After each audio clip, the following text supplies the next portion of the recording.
मग मला सांगितलं, मला विचारतात प्रश्न की तुम्ही भूमिका बदलली. म्हटलं मी आज तुमच्या सगळ्यांच्या साक्षीने एकदा सांगूनच टाकतो. शिवसेना भारतीय जनता पक्षाने निवडणूक लढवली आणि काँग्रेस राष्ट्रवादीने निवडणूक लढवली. लोकांनी शिवसेना भारतीय जनता पक्षाला मतदान केलं, लोकांनी काँग्रेस राष्ट्रवादीला मतदान केलं. हे तर बरोबर आहे. 2019 ची निवडणूक संपल्यावरती माननीय बाळासाहेबांची पूर्ण हयात गेली ज्या काँग्रेसला विरोध करण्यामध्ये.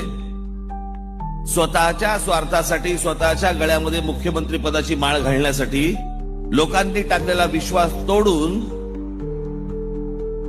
उद्धव ठाकरेंनी शिवसेना, राष्ट्रवादी काँग्रेस आणि काँग्रेसच्या दावणीला बांधली स्वतःच्या स्वार्थासाठी. त्याला भूमिका बदलणं म्हणतात.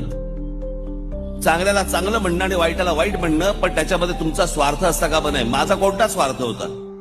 मी कोणती खुर्ची मागत होतो, कोणतं पद मागत होतो? तुमचा